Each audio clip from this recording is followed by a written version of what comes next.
Jika Anda sedang memeriksa masalah pada komputer, salah satu tempat terakhir yang bisa Anda cek ialah pada firmware atau BIOS. Sebelum kita melangkah lebih jauh lagi, saya ingin Anda mengenal terlebih dahulu beberapa terminologi yang sering kita gunakan pada BIOS.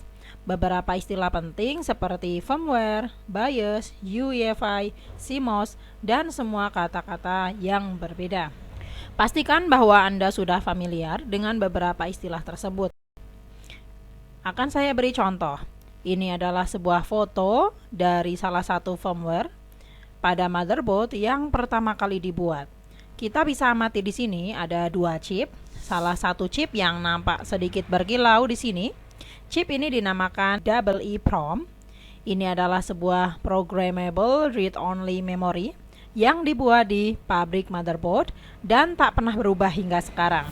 Sehingga saat Anda menjalankan sistem setup, Anda harus menggunakan chip lainnya yang disebut dengan real-time clock yang sudah terpasang pada motherboard. Chip ini juga disebut dengan complementary metal oxide semiconductor atau biasa disingkat dengan CMOS. Awalnya, ketika kita membuat perubahan pada BIOS, pada sistem setup, kita mengupdate chip tersebut. Chip ini hanya bisa menyimpan sekitar 64 bytes saja. Namun sekarang, semakin tahun, daya simpannya juga semakin besar. Namun sekarang, kita tidak lagi punya masalah dengan kedua chip CMOS yang terpisah ini, karena saat ini kita sudah memiliki chip single flash ROM memory. Flash ROM memory ini adalah sebuah jenis read-only memory, namun memiliki beberapa manfaat besar di dalamnya.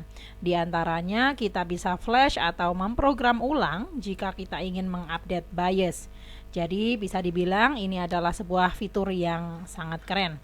Namun, satu hal yang masih tersisa di sini ialah real-time clock. Kita masih membutuhkan jam dan jam komputer yang memang benar-benar penting pada jaringan Windows.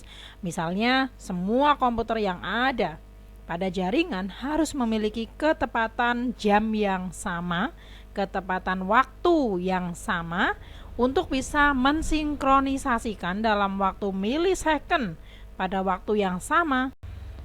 Ada banyak sekali situasi pada internet yang memiliki waktu yang benar-benar tepat dan sesuatu yang bisa menjaga waktu pada miliaran komputer saat ini sudah tidak berada di chip fisik yang terpisah.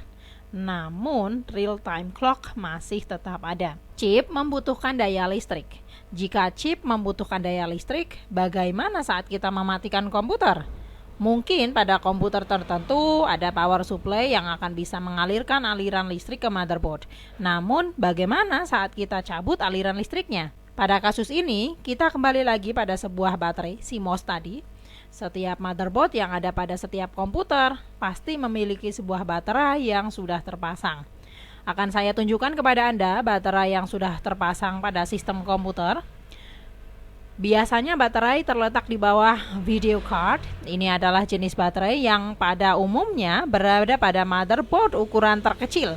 Ini adalah jenis CR2032. Baterai ini sudah ada sejak dulu. Anda harus memiliki baterai yang bagus di komputer, karena jika tidak akan terjadi masalah pada komputer. Pertama, komputer akan kehilangan waktu, atau waktunya akan berjalan sangat pelan.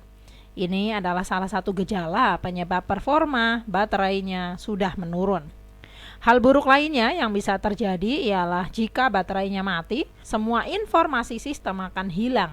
Baik yang sudah diupdate melalui sistem setup, semuanya akan hilang secara tiba-tiba.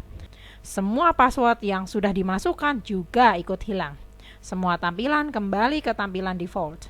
Jika Anda mengalami kejadian seperti ini, yang harus Anda lakukan ialah mengganti baterai dengan baterai baru. Ada beberapa hal yang harus kita pahami pada sistem saat ini, seperti yang bisa kita lihat pada layar. Masalah terbesar saat menghadapi BIOS ialah kebanyakan mereka yang masuk ke BIOS, mereka mengubah setting yang seharusnya mereka tidak lakukan. Atau bisa jadi saat Anda tiba-tiba secara tidak sadar menekan tombol F10 dan di sana menginformasikan bahwa apakah Anda mau menyimpan perubahan itu atau tidak.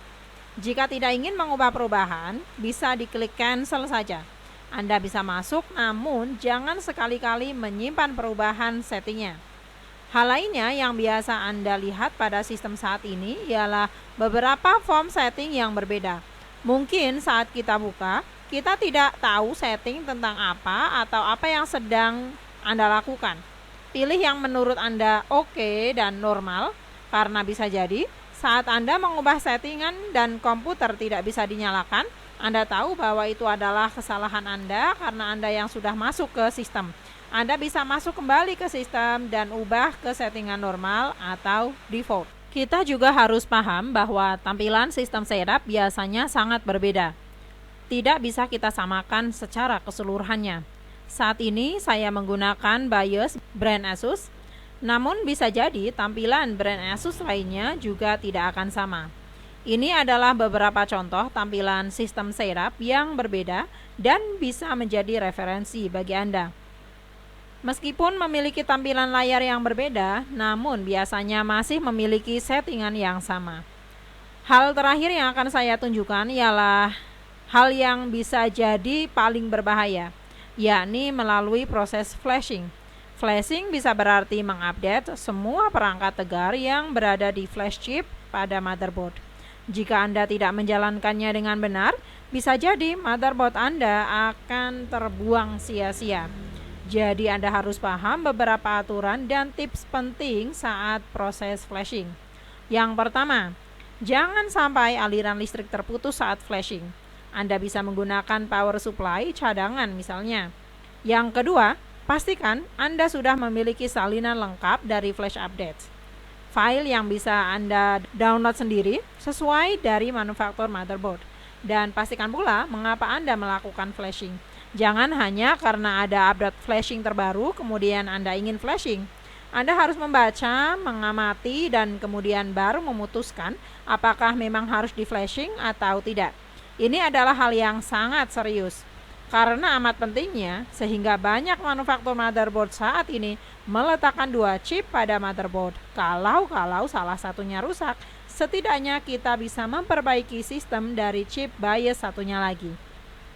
Jadi yang bisa Anda lakukan ialah memiliki BIOS update yang berada pada file yang bisa dihubungkan dengan thumb drive atau dengan cara seperti ini. Ini sebenarnya memiliki sebuah fitur di mana saya bisa terhubung langsung ke internet. Kesimpulannya adalah, flashing merupakan fungsi yang begitu penting yang bisa dijalankan pada sistem komputer yang biasanya selalu dilakukan. Bisa jadi terdapat bugs yang muncul dan butuh di flash BIOS-nya untuk memperbaiki bugs tersebut. Flashing BIOS juga sering dilakukan karena memang dengan cara inilah untuk bisa menerima teknologi baru, seperti RAM yang berkecepatan lebih tinggi. Bahkan teknologi yang lain, misalnya USB yang berkecepatan lebih tinggi, juga memerlukan update BIOS. Anda bisa mengunjungi website resmi dari manufaktur motherboard. Bisa Anda cari di sana sesuai dengan motherboard spesifikasi tertentu dan carilah flash update yang tersedia dan sesuai. Kemudian Anda bisa baca terlebih dahulu flash update tersebut, barulah Anda bisa memutuskan apakah Anda ingin menggunakannya atau tidak. Karena jika terjadi kesalahan fatal seperti terputusnya aliran listrik saat flashing BIOS, maka tidak ada cara lagi untuk menyelamatkan